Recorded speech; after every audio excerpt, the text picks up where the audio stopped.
What up, Perps? Kid Copious, back in effect. Purple State Party, you know what we're doing here. We're repping America, the center, and common sense. And above all, trying to spread the love and spread some knowledge. We got a big show this time, got a lot of stuff to cover, so, I'm just going to cut it short and let's kick it off.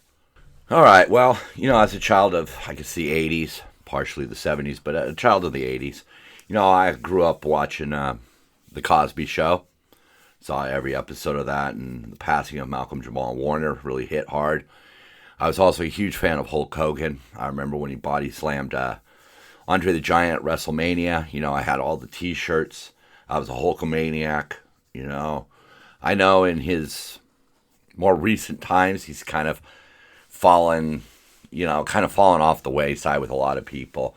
He said some things, did some things, but man, those moments way back when were just priceless, I grew up watching wrestling. I watched it before everybody knew it was fake. I mean, people thought it was fake, but before they announced it was fake. I used to watch WWE when it was WWF. And Hulk Hogan meant a lot to me. He was Thunder Lips in Rocky. And, it's hard when you see people you grew up with, pass. But the hardest one for me was Ozzy. Ozzy's meant a lot to me over the years. Black Sabbath was one of the first albums that I purchased. I purchased it used. Iron Man and Paranoid really spoke to me in a way that, some of the music I listened to from my dad, Simon and Garfunkel comes to mind. I Am a Rock. I think a lot of that had, kind of tied in with Iron Man and Paranoid, I didn't always know that I had issues with my brain, but I always felt different, and a lot of Ozzy's music really spoke to me. I got to see the concert from Birmingham. I got to see my boy Youngblood knock it out of the park, one of the best live performances ever. I saw Ozzy in his throne singing Mama, I'm Coming Home, and I knew he wasn't going to last much longer. I just felt it in my soul, and that one really hurts. The 80s took a big hit, man. I mean, boy, I just hope Don Johnson isn't next, because I don't think I could take any more of my, pop culture heroes passing away. But, let's move on to something a little less downer.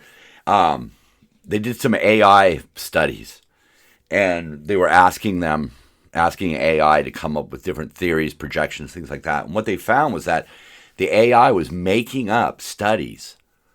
And they attribute that to the fact that people make up studies nowadays. You see it really predominantly in the climate change field, where a lot of predictions and models are just simply wrong. And they produce these studies that are not repeatable. And that's really important.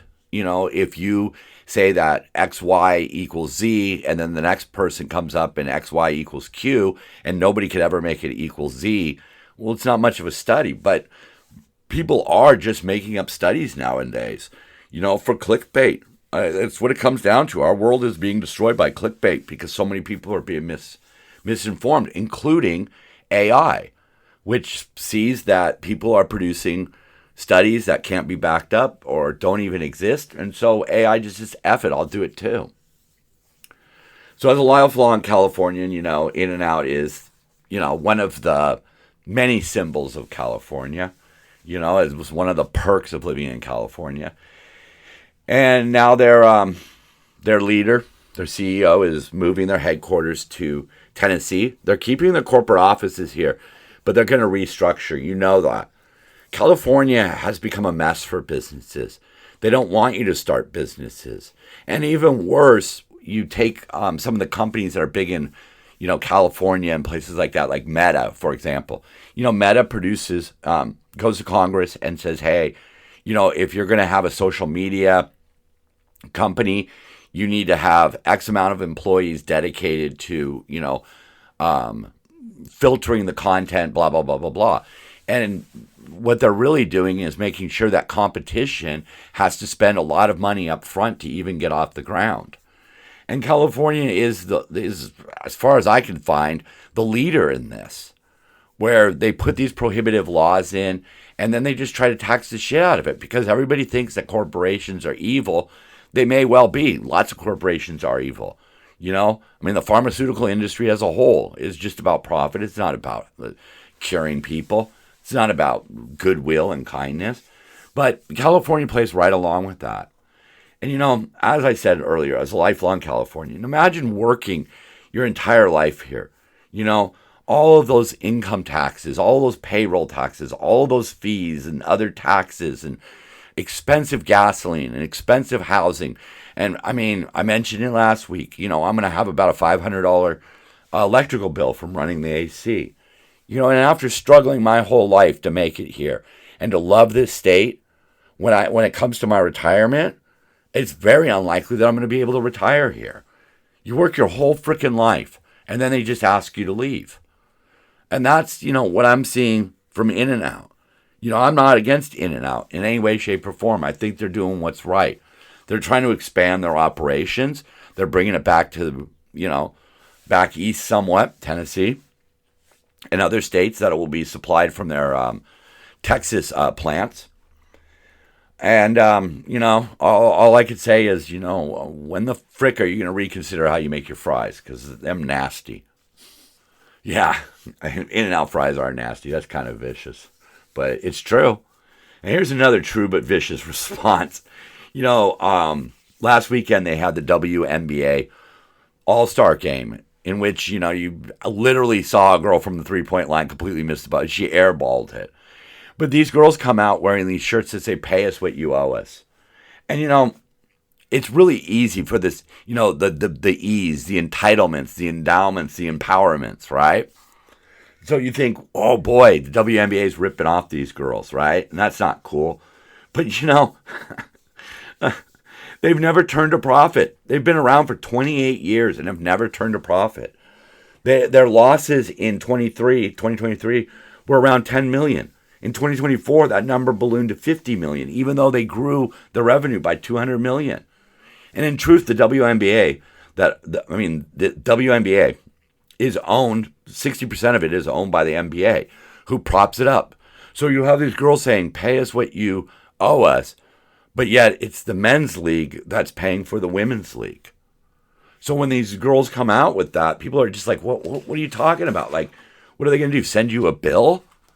I mean, because it's not making any money. And it's not entirely because it's women's sports. Like, I get it. A lot of women's sports don't do well. Tennis and golf are examples where they do well. Soccer is a great example of where a women's league can be profitable. Over in Europe, they're doing great. They're doing fine. People are packing stadiums. This year at the Euros, we're going to see England versus Spain. They're going to have sellouts. They're turning a profit. But they're not turning a profit in the WNBA. And it does feel like a bunch of entitled people saying, hey, we want more money. Look, some of these players are only making 70 grand. That's more than I make, and I have to actually freaking work. And I have to work 300, a whole year. I don't get a whole bunch of time off because the league shut down. But, I just thought I'd bring that up because, that is one of the problems that we have right now, is that people feel like they're entitled to things. And people from past generations, I'm mid-50s, so, I'm not one of the newer generations. I'm Gen X. We got a cool name, I think. Excuse me.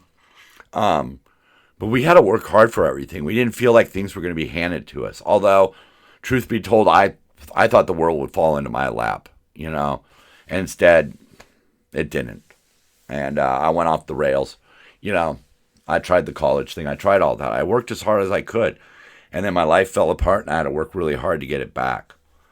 And, that's who you're listening to right now. You're not listening to somebody who grew up with a bunch of privilege, who grew up with an easy way through life. I've seen every facet of life. I've been at the lowest of the lows. And, to some degree, I've been at the highest of highs. But I've worked hard for those highs. I really have. I've worked, I've struggled, and we'll get more into that a little bit later. But, one of my philosophies is at any cost. And so the next V we want to cover his victory at any cost. Gavin Newsom is trying to do an end around the California voters. In 2010, Proposition 20 passed 61-38, and it gave the line drawing authority for voting districts, right, to an independent map-making commission, and it ended the ability for the politicians to draw the lines to their advantage. Now, Newsom wants to cancel that because he has to fight fire with fire because they're doing it in Texas. Well, one of the reasons why they're redrawing the lines in Texas is set to gain houses, House party members, not lose them like California. Texas has had a population growth, unlike California. So it's sort of, it's sort of mandated when your population enlarges or starts to move into different areas of your state. You kind of need to redraw the lines. You need to fit these new so-called districts in, either create new districts or whatever. But right now, the Democrats want to do it in California, even though there's no real reason for it. They want to drum out all the Republican votes. And, I'm not saying the Republicans don't do it, because the Republicans do it too. Republicans ignore their voters. There's cases in Missouri about minimum wage that they're trying to end around. But it's about power by redrawing lines, not winning policies and ideas. California is a hotbed of crazy homeless people, tourist crime, people coming here to commit crimes, and then crimes against tourists, one of the highest in the nation. San Francisco, you pull over to get gas and somebody smashes out your window and steals all your shit on your way to the airport. Imagine that. We're a sanctuary state that refuses to turn over criminal illegals. We say, we'll do it if it's serious. Well, one of the guys recently picked up had been busted for dealing fentanyl. What's more serious than that? Another guy that was picked up had over 60 arrests. How is that not serious? Maybe if the Democrats listen to Californians, they wouldn't have to find themselves dicking around with maps to get votes. Is that too much to ask? If you've got good, solid ideas, you should win. But California just wants to keep power. And that's what we have out of both parties. One of the reasons why Purple State Party exists is because I don't believe the power should rest with politicians. The power should rest with the people. Now, I understand it's hard to trust the masses, so we need good people running the ship. Good people to help filter out some of the citizens' bad ideas and keep the good ideas. But that's not how it works in California. California makes it almost impossible to survive. We have higher gas prices than Hawaii. We are second in electrical prices, only second to Hawaii. Now, Hawaii, of course, is a group of islands sitting out in the middle of the ocean. Everything's more expensive there. But California has managed to make our gas more expensive, even though, unlike Hawaii, we sit on billions of gallons of gas. Oil has to be refined. I know all that. We're losing our refineries. What is going on here? And now, to make sure that they stay in power, they want to dilute the voices of the Republicans. Here in California, I vote Republican, but I don't stand with the Republicans on everything. I don't run around and blame immigrants. Illegal ones, sure. Regular immigrants, the more the merrier. I don't stand with them on taking away a woman's right to abortion or the fact that weed's illegal. Come on, that's fucking crazy. And even on a lot of the LGBT issues, I don't agree with the Republicans on. But I'm stuck in a state that's being run into the ground by Democrats. And after suffering through all this, I'm going to have to retire there? I'm going to have to retire somewhere else? All I'm saying is come up with good ideas, come up with good methods, and then you won't have to dick around with the lines. Not too much to ask. But again, Newsom is going to do an end around voters and then scream that Donald Trump is a fascist dictator. He's going to scream about how great California is and the fourth largest economy and all that bullshit that he spins. But at the end of the day, While his party is coming up with things like No King's Day, he himself is trying to be a king. It's freaking bullshit, and it needs to stop. This isn't partisan. Look around. If you are a Californian, look around. The best things about California are things that the government doesn't control. Do another V here, victims. Victims of the wildlife fire. You know, we had those devastating fires here in California, the Eaton fire and the Palisades fire. You know, 3 weeks after the wildfire, you know, this guy, Irving Asloff, and his wife, Shelley, organized the FireAid concert, and they raised between, you know, ticket sales and donations and things like that, they raised over $100 million. But that money isn't going to people. It's going to politicians' favorite little things, NGOs, non-government organizations that can funnel the money back to the politician, or are often being used to further a politician's political views.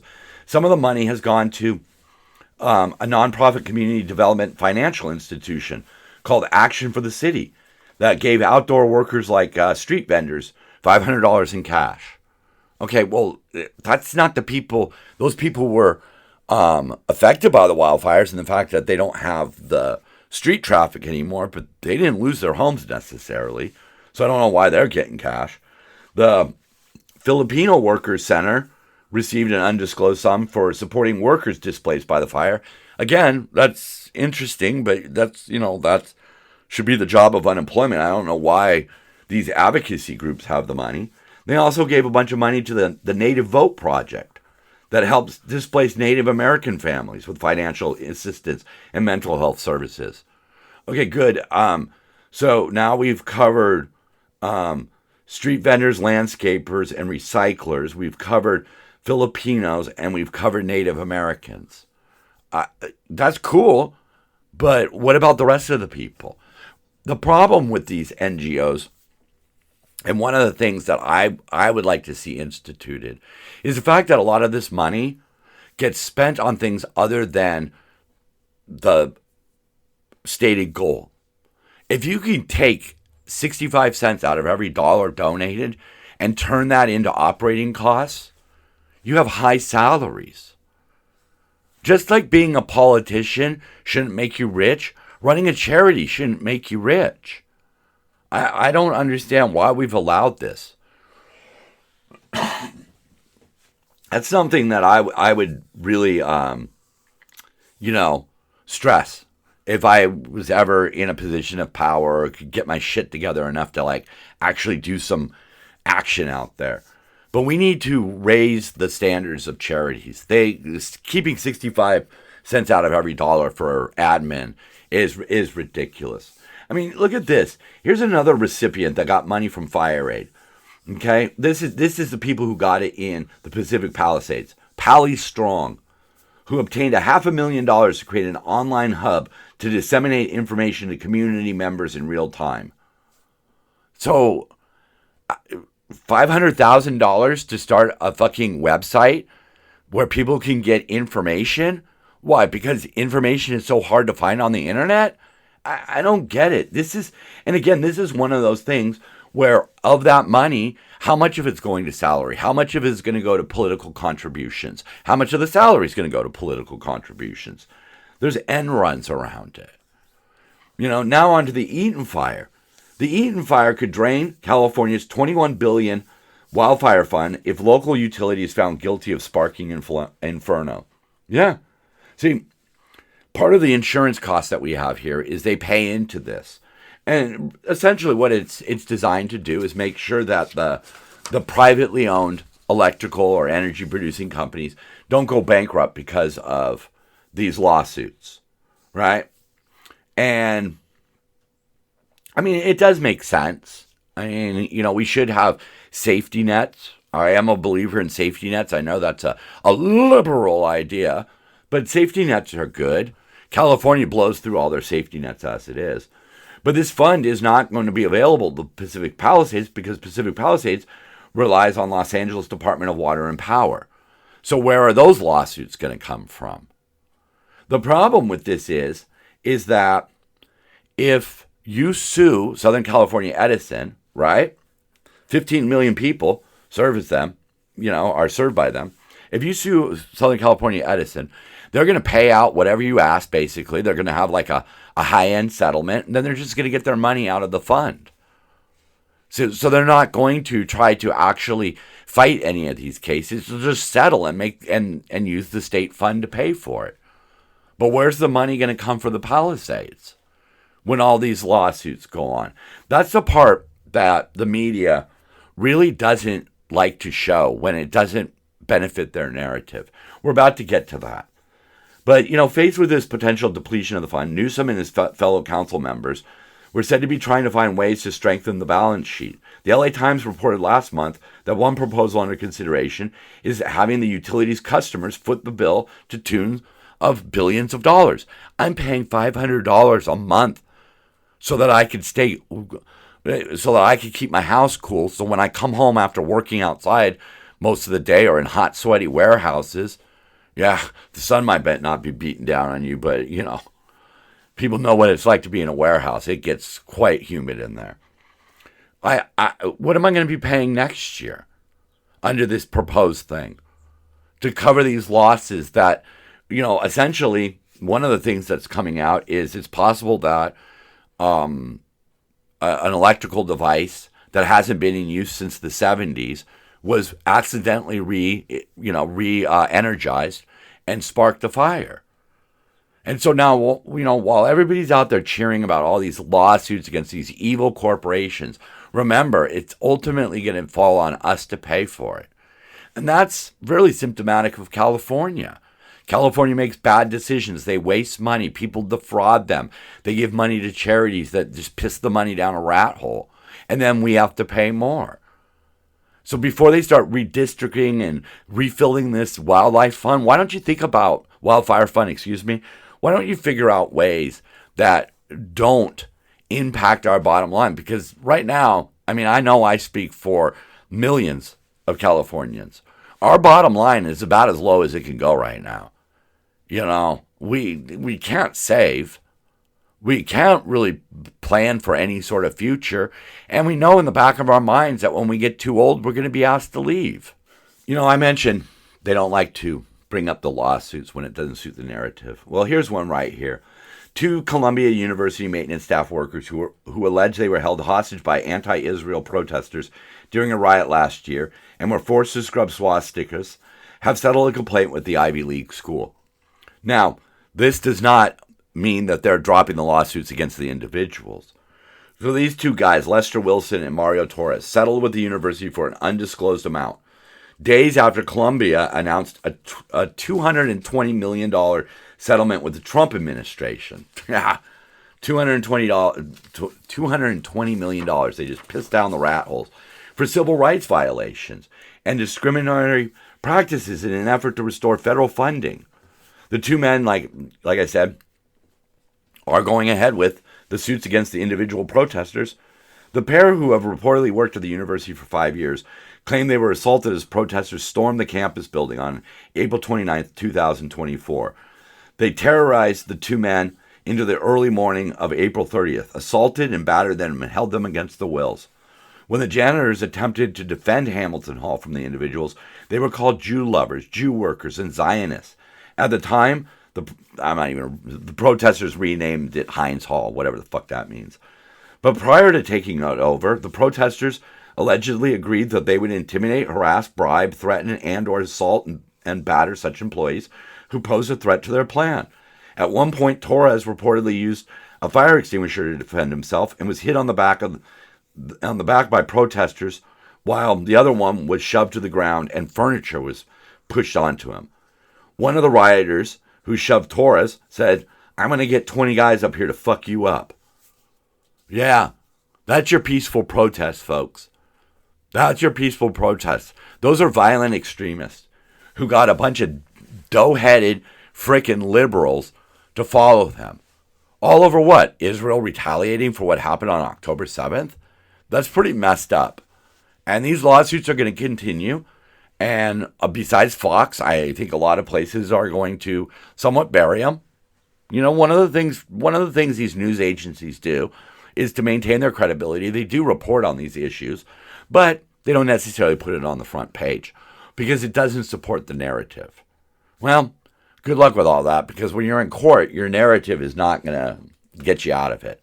We've already seen all these payoffs coming out, and it's going to get worse. And now, I mean, Colombia just spent over $200 million on civil rights violations that they knew were going to happen, but went along with it because, oh, these people are protesting something and they're all people who think like us. No, just because somebody thinks like you or votes like you, that doesn't mean they're right. That doesn't mean you need to support them. No, not at all.